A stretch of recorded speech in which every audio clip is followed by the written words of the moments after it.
गोटे हीरा आमको मिलगले ताहा आम पाई एक स्वप्न सदृश हो जाए। ताहले आपण माने थरे चिंता करंतु तो एभली एक स्थान अछि जोंठारे 15 किलोमीटर पर्यंत हीरार परस्थ पड़ी। हाँ आज्ञा, बुध ग्रहर माटी तले 15 किलोमीटर पर्यंत हीरा ही हीरा व्यापी रही। नेचर कम्युनिकेशन जर्नाल रे ए संपर्कित एक रिपोर्ट प्रकाश पाई।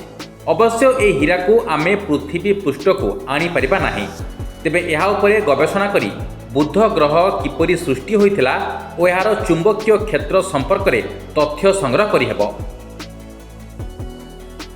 पृथ्वी तुलन में यार चुंबकीय क्षेत्र अवश्य बहुत दुर्बल।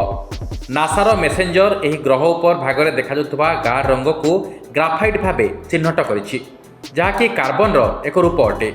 2019 रो एक स्टडी रे खुलासा करा जायथिला जे बुध ग्रहर गभीरता जेतिकी अनुमान करा जाउथिला ता आहुरी 50 किलोमीटर गभीरता को व्यापी रही, जहाँफल कोर और मेटल मध्य अत्यधिक चाप मध्य सृष्टि होता है।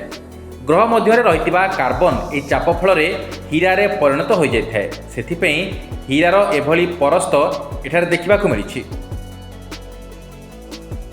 Bureau report, news alert 24x7।